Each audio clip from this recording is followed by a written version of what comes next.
everybody, welcome back to another Bedrock Let's Play with me, Great Taz. Now why don't we get this show on the road and find out what's going on in this episode.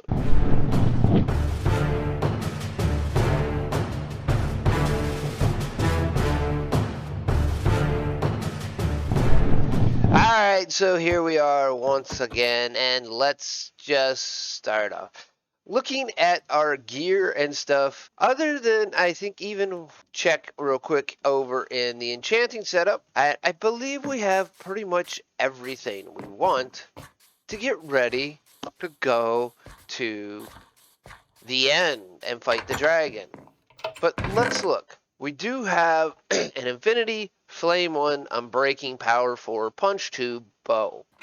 Now our gear, we do have a good helmet, a good chest plate, a good set of leggings, and then a good set of boots. Now a few things we might want is possibly some potions of strength, maybe potions of feather falling, and do we have? And we have feather falling or slow falling, and we do have feather falling on our boots. So we have all that. Now, since we're going to look at doing that, we need one thing that we don't have, and that is Ender, Eyes of Ender. All right, I do have Ender Pearls, but I don't have Eyes of Ender. And to make Eyes of Ender, we need Blaze Rods. And if I look in here, real quick, I don't think that we have a lot of blaze rods. Fire resistance, well, we won't need that. We do have 5 blaze rods. We need at least 12 blaze powder, so we need 6 blaze rods. So we're gonna need some more blaze rods. Plus, we need to make our potions. So let me go ahead and get the materials for that real quick. Alright, well that all smelts up on the furnace on the inside, considering our outside furnace is still running pretty slow. If we're running ore through it, it's almost better to have a blast furnace than it is a standard furnace. But that's a project for another time. And then we'll do an ore super melter, a regular super melter, and a super cooker. We won't really need a super cooker really once we get going with our villagers and we can get a bunch of golden carrots. Right now, as I just looked just before this, we have so many steaks, it's ridiculous. We have probably 10 to 12 stacks of steaks. So we're good on that portion right there. Now what we need to do is once we get a piece of glass, 3 pieces of glass, we need to make some glass bottles, like so. And then we need to get our glass. Oh, they gotta be water bottles. Duh. And we'll put the extra glass bottles up here. Where are they? Oh, I already had 33 glass. Ugh. Alright, I need to go get water. I'm not sure where my bucket of water is. Fill up my find my water bucket wherever I put that stinking thing. There's one. And fill up our cauldron. The bad way about doing the cauldron trick is the simple fact that I probably should have brought the bottle of water down here. Every time that you use water out of it, it takes it down. If you use 3 cup bottles of water, it empties it. And I've never really thought that that was, a real intuitive design, but it is what it is. All right, so there we got more water. Now we need to make the potion itself. Now to make a potion of slow falling, of course, we need awkward potions. To make awkward potions, we need nether wart. All right, now we put the nether wart right in here, and then we brew that up. That's gonna make us an awkward potion, and then to make the awkward into something else, we need into the slow falling potion, we need a phantom membrane. And there we got our nice little click, click, click. Now, also, we're going to do a potion of strength, which requires blaze powder. So another reason we need a potion of strength. And there we got our potions of slow falling. With 3 more bottles.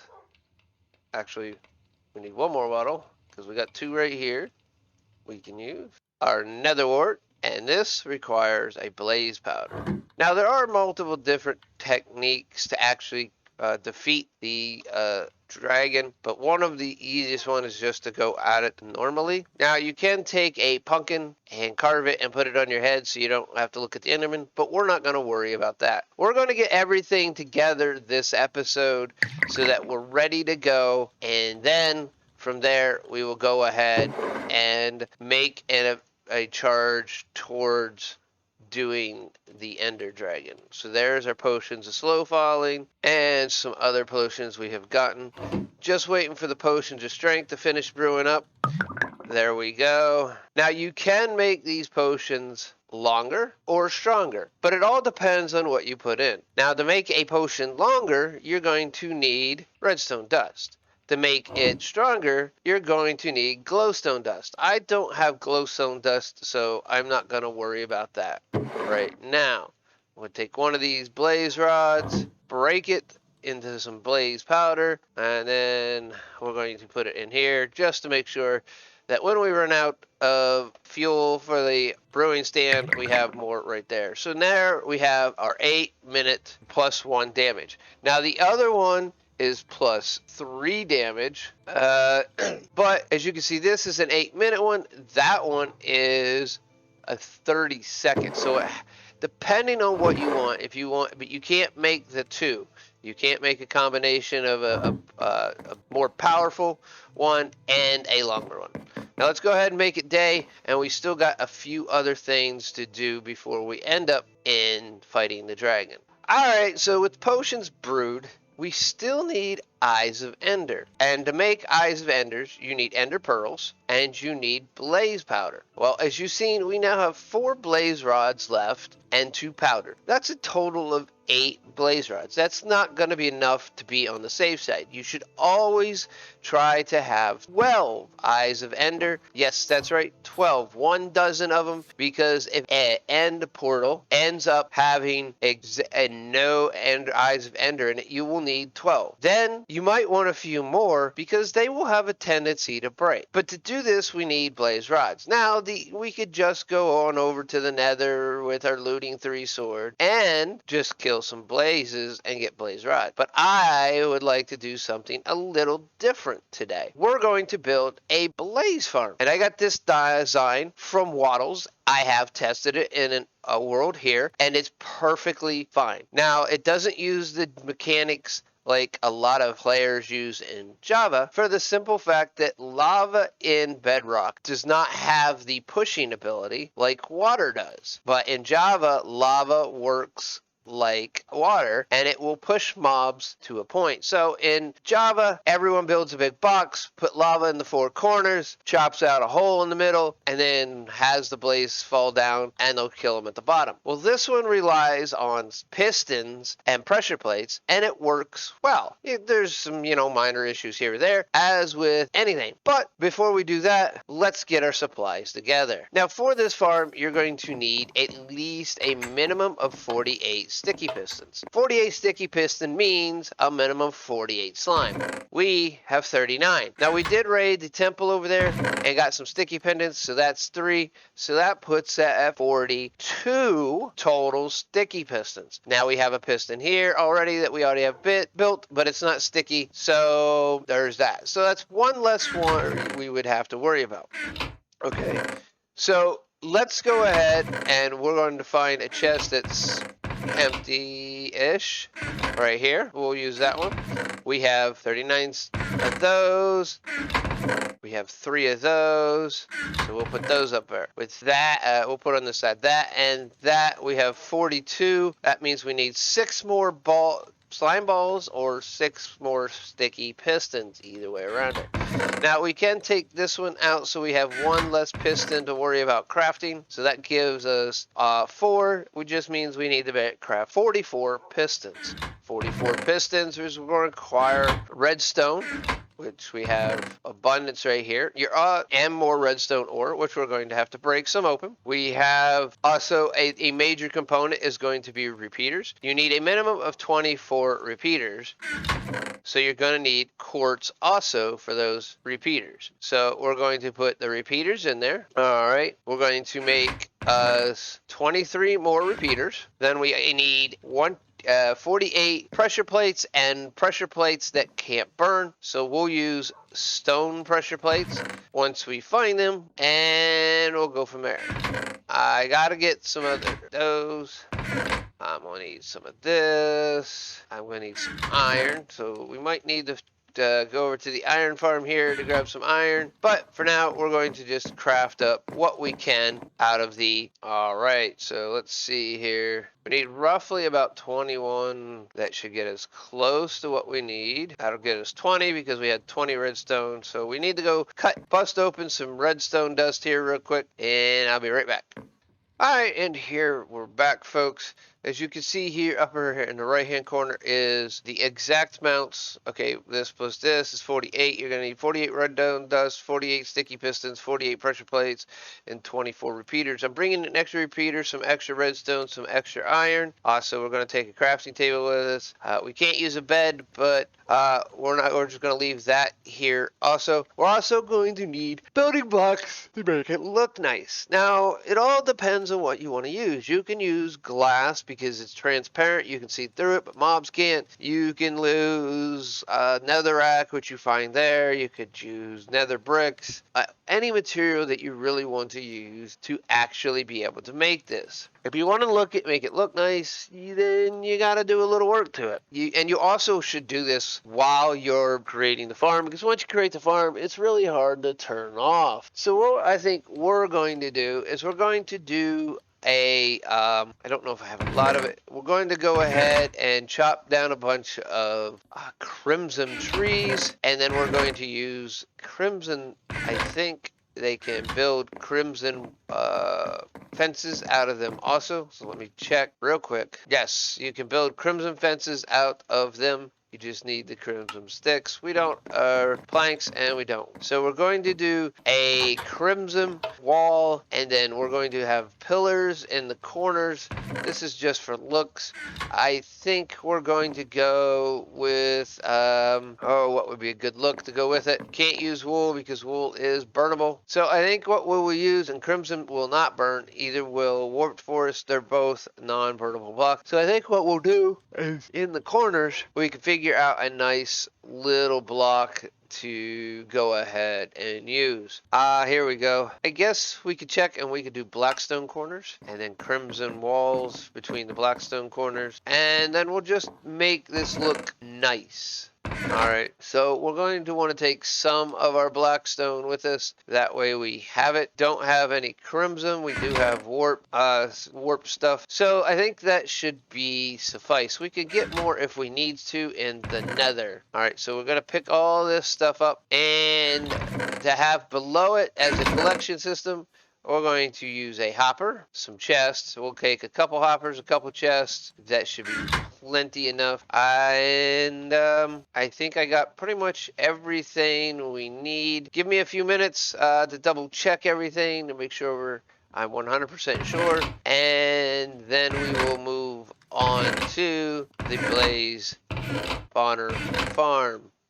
Alright folks, here we made it to one of the blaze spawners we found the last time. As you can hear, there's more blazes around. Not quite sure where they're spawning, but we got to clear out an area of 9x9, so let's go ahead and get that started, shall we? So 9x9 is just like the regular, so 1, 2, 3, 4. So we got 1, 2, 3, and then 4. Now this is a minimum area you need to clear out. Alright, you can clear out more. Oh, hi. So what we're going to do is we're just going to clear out what we need. So that's 1, 2, 3, 4 for right now. So that one right there. If I go here. Alright, so that gives me an idea. That direction, now we need to do the same thing. This direction. So we got 2, 3, and 4. And what do we have back here?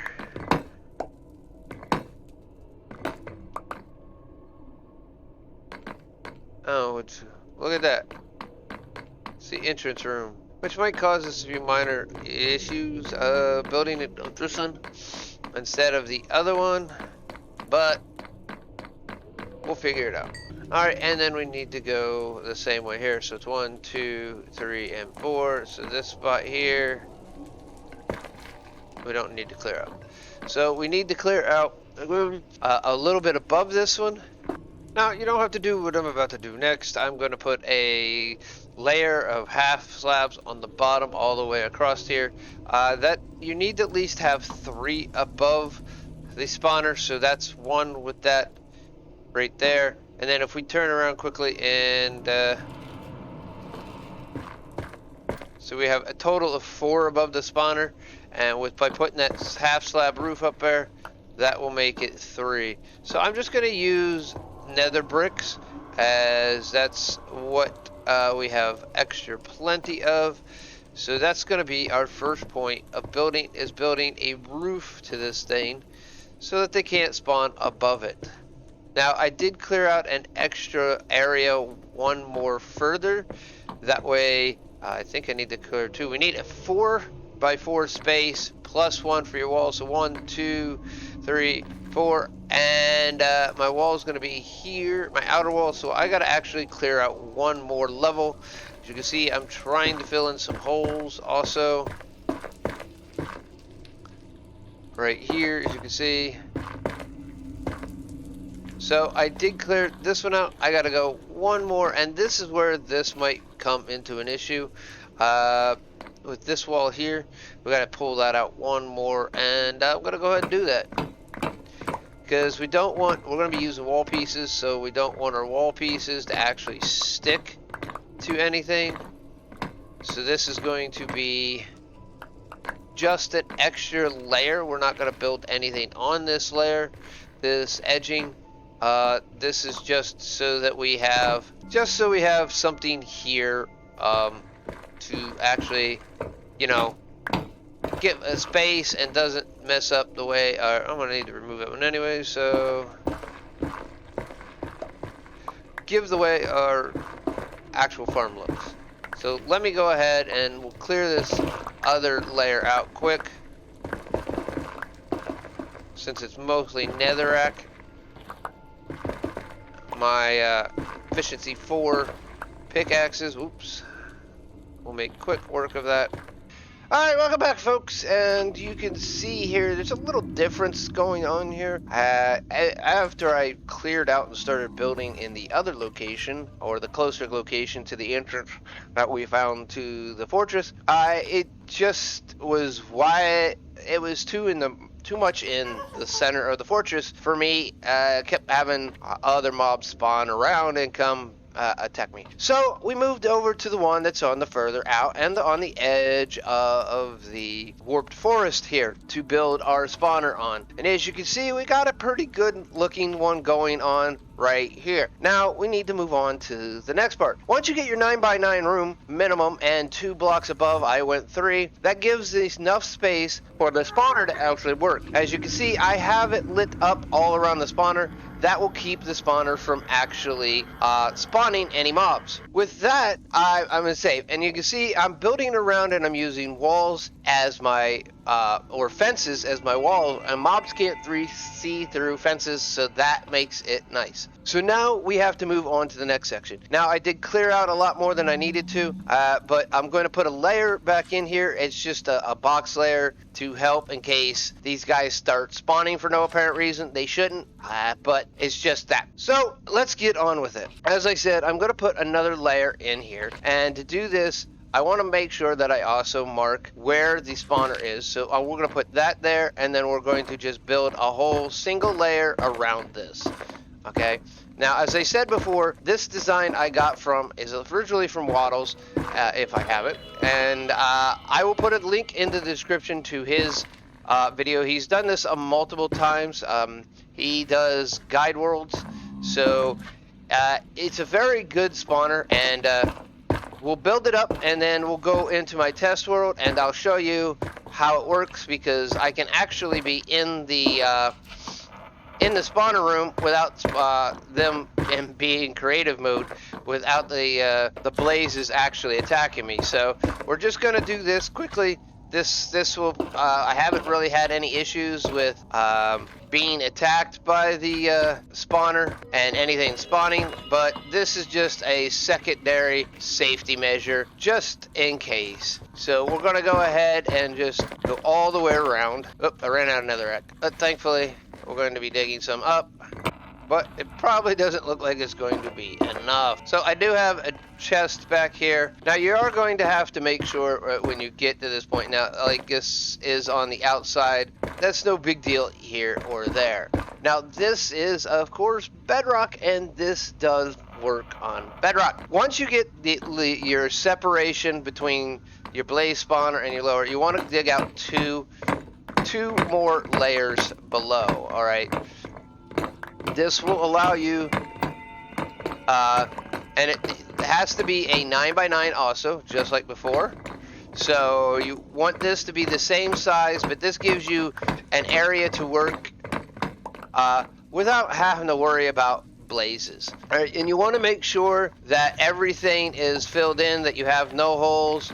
So we're going to go ahead and fill these holes in just like so. Just for temporary purposes, we need a complete square to include the area that we're going to be building in. So we got to go out here too, and we want it gonna be end up probably that tall that we need it. So let me get to this real quick. Now, I notice I cleared out one. If you put a brick here, it kind of messes up the look. The fence grows out like that, so that's the reason I cleared a 5x5 block, because I wanted to make it look nice, even though we won't see it for the most part, because we'll be down below. Now, once you have your room you're cleared out and you know where your spawner is, this is the easy way. Make sure you find out where your spawner is and then go 4 blocks each direction. What you're going to do is, not on the very edge, right here, this one, which would be your 4th block, you're going to go 1 block in from your edge, and then you're going to dig 3 down everywhere. Now, in the overworld, it's easy to move mobs because we use water, but water doesn't work in the nether. Now, in Java, lava works like I mentioned this earlier. Hey, no, go away. I'm trying to talk here. Lava works like water in the nether in Java. So basically you can use lava to push mobs around. In Bedrock, it does not. So you have to get creative. And Wattles has played Bedrock and he's played Java. He's mainly a Java player, but he's figured this technique out. So you're gonna dig out, like I said, 1 square all the way around, 3 deep. Normally you wouldn't want to dig down in the nether, but this is one of those times where as long as you go slow, you'll be fine. All right, and you're gonna need to leave yourself a stairwell to get up, of course. So you're gonna need that. All right, once you've done that and you've cleared out that center, you're gonna go ahead. We're gonna go ahead and clear the center out real quick. You're gonna do this again. You're going to dig out 1 out from the edge and down 3 again. But again, just be careful when digging down. If you see lava, make sure you fill that in right away. That's why I'm digging 1 at a time, and I'm not jumping down in the hole. Now, when you do this, if you leave these as normal blocks, your ledge can catch on fire. So we're going to actually change those blocks up so that we have something better than nether brick. I'm just gonna get everything dug out, and then we'll go back and we'll do the make it look pretty bit. And then once you get that square, you're gonna dig in 1 block from the center, going 3 down. And there you have another hole, but you're gonna need a way up out, and you just have to dig up and out as you go.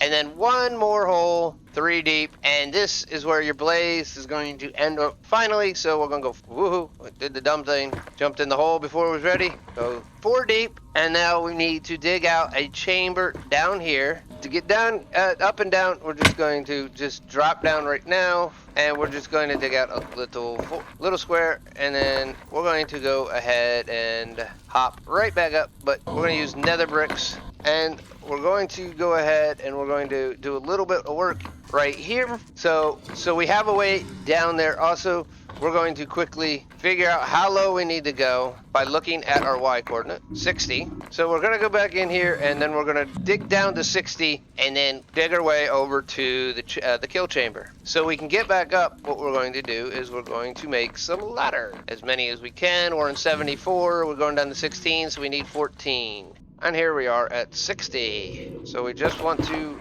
dig our way off to the kill chamber area for now. There we go. Now, we want to dig this out high enough that we still leave the space below it, but we may dig this one deeper, but we want to dig out a little bit of space in here so we have some space to move around. And we'll make this look good here in a moment also. To try to control spawns, we'll make sure this is nice and bright. Alright, we have the bottom layer of fences in, all except for these two right here, so we can get back in there, clear all that out and stuff like that. So now we need to make this ledge right here a block that doesn't burn forever. Netherrack and nether bricks will burn forever, and this will help on two things. One, it'll help lag on lower powered computers. One, and two, it'll cut down on the noise. So what am I going to use? Well, let's see what I have available to me. I have blackstone and nether bricks.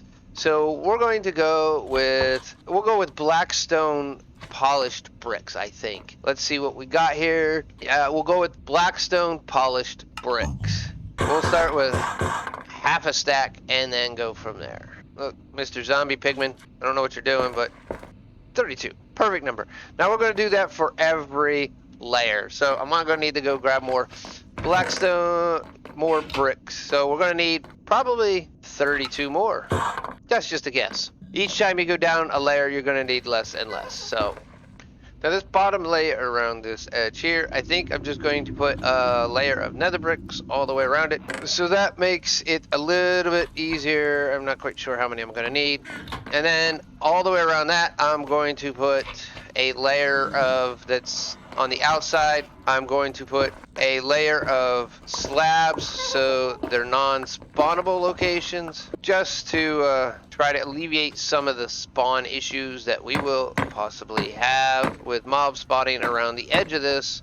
So now that we got our holes all dug out, everything's going to be funneled down into that central block down there in the middle by use of pistons and pressure plates, redstone, and repeaters. Now, if you were to actually end up with this somewhere like over a lava ocean, you would want to definitely fill in at least 3 blocks from each of these edges. So right here, you would want to go back 3 full blocks. That way you have space to put your redstone, plus an extra barrier wall that you could put with a non-breakable block that gas could not break, and stuff like that. And even if we are in a forest, even if a enderman would happen to spawn or jump in here, they would also be pushed down into this portion here.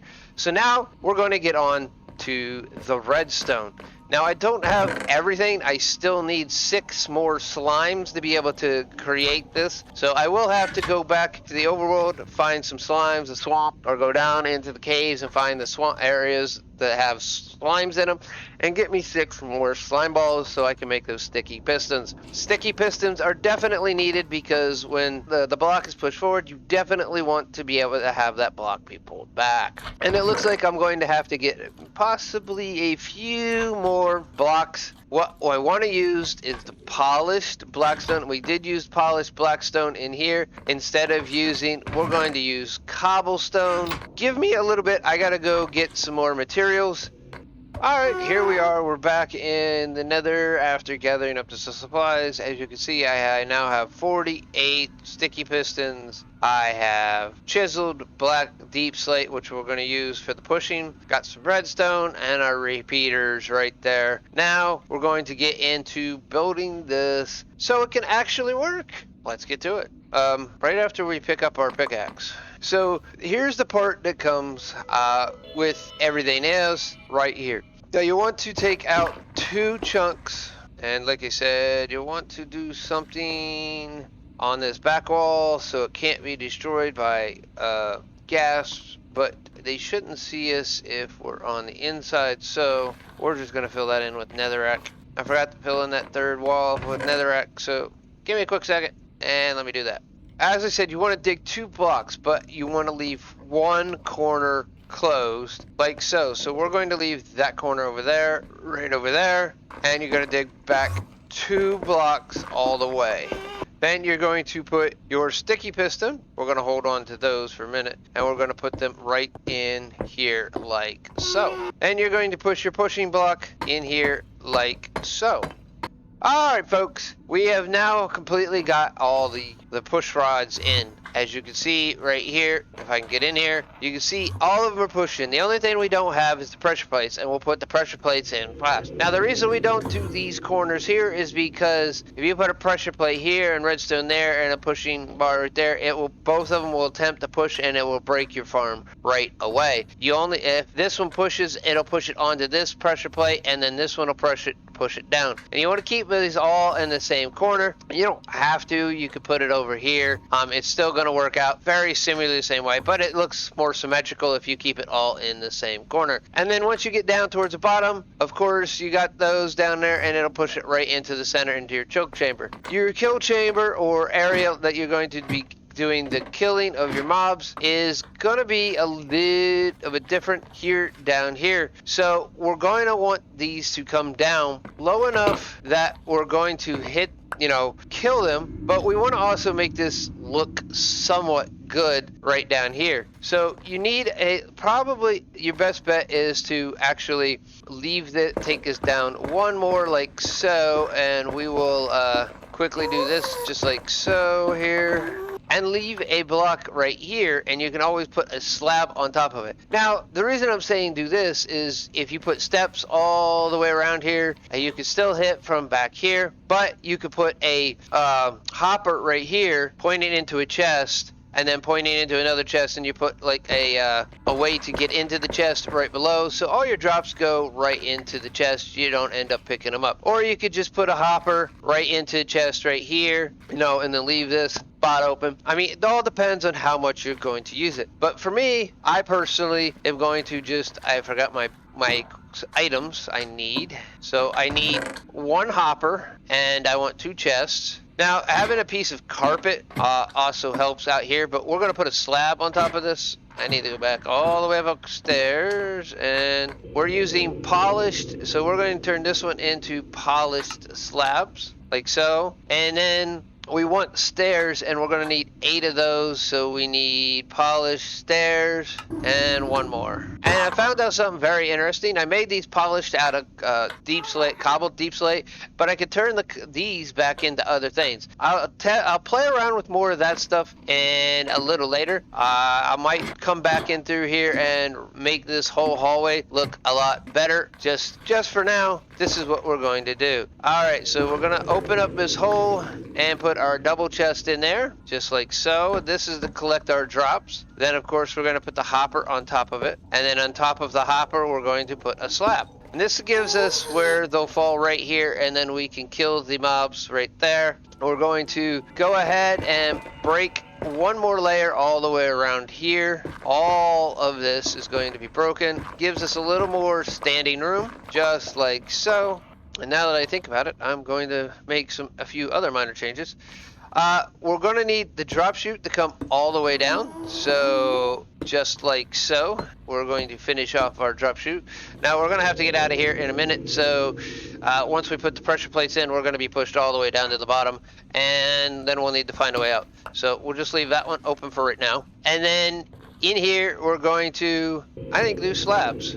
I need my stone cutter. We're going to do stairs around here like we said.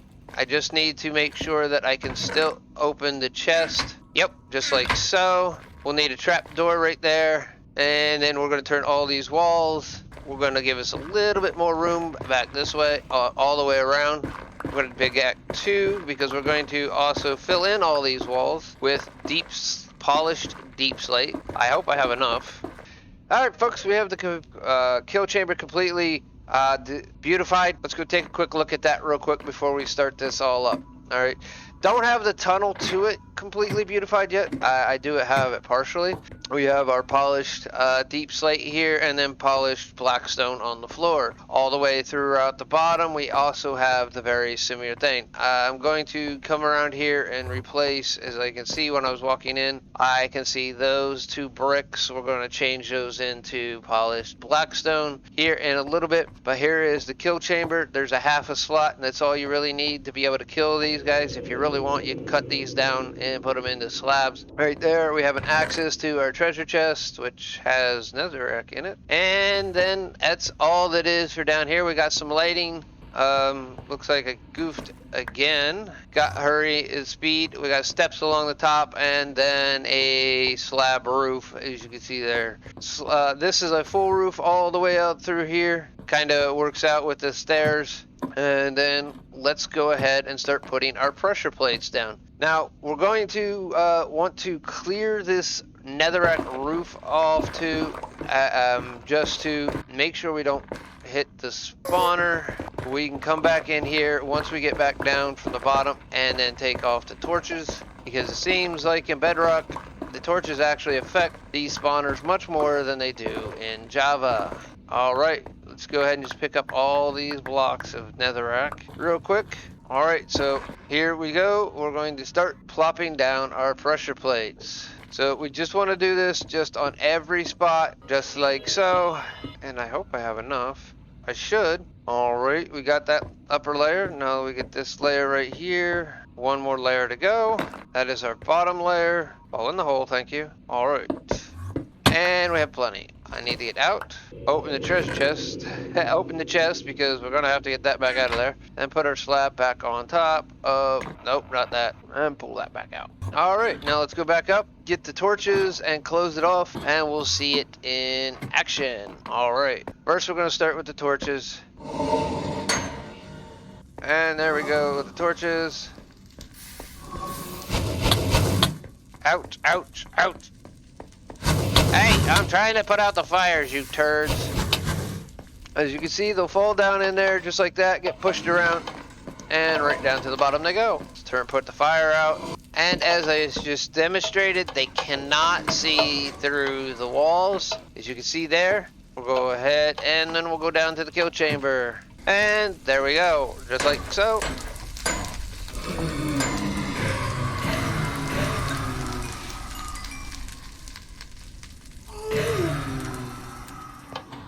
And then just walk around and we can pick up the experience just like so, and they'll come down. Now, like I said, you can always take these and turn these into slabs, and that's no big deal. And then all of our drops that we're not getting, sometimes you might have to go back up, because just depends on how far down you are. Depends on if the spawner is active or not. I mean, we can go down and look at that. If we stand in right under the spawner, it'd probably be active, but if not, it won't be. So if we, like right here, we can see the spawner's active. We can actually see those guys coming down. We can hear them coming down. We can just step up on here, and this should make the spawner active right here. And here they come, just like so. And I'm not sure why they fell backwards. They should have actually fallen in here. May have to go with a carpet. Looks like they're not getting picked up, so gonna have to replace that with a gray carpet, but that's no big deal. That's just to pick it up, getting a gray carpet, and it's still one block will not be bad. They still won't be able to hit you. So now what we need to do is we need to start figuring out how to work on a safer way to get here than this. Now we can always put a door on there and but you can still hear them working, hear the system working pretty well. We just have to figure out how to get to here with a quicker route than what we have, and that's going to be coming from making another hub and turning around, making a quick path over to this way. So to do that, what going to have to do is we're going to have to take a screenshot or write down the coordinates here so that we know where it actually is. And we'll leave this ender chest here so that we can just, we'll end up putting it downstairs. We'll make them bigger room a little bit to put like an ender chest down there, maybe a crafting table and stuff. We'll leave all this stuff here temporarily. Now we have a blaze farm. We just have to do a nether tunnel to here and another portal. Alright, so I am going to go ahead and head on back to the overworld, and once we get there, I will see you. I'll see you there. Well, folks, hope you enjoyed this episode, and hope that the Blaze farm works out well for you. It is a Bedrock friendly, since we are on Bedrock farm, and it's easy to make. You just gotta have 48 pistons, 20 for repeaters, 20 for redstone dust, and 48 pressure plates. And of course, the spawner itself. Most of the extra stuff that you're going to need, like maybe some building blocks and stuff, you can get from tearing out around it. Unless you want to make a purity, you really don't need anything else other than those items I just listed. A hopper and a treasure chest also makes for a good place to be able to get all the drops or your blaze rods to get them from the blazes. So with that all being said, ladies and gentlemen, I'm going to get out of here. But before I do, if you did really like this video, please give it a like. If you enjoyed this and it was informative, give it a like. It helps out the channel and everything like that. Everything there. So we hope that you do all that. Now, if you're not subscribed and you want to keep up to date everything I do here, my Bedrock Let's Play, my Playhouse SMP Let's Play for Minecraft, my World of Tanks, and anything else that I might do here, click that subscription button. And don't forget to click the notification bell, changing it from occasional to always if you want instant notification of anything new that I upload. With all that being said, ladies and gentlemen, I will see you again soon. This is Great Taz. I'm getting out of here.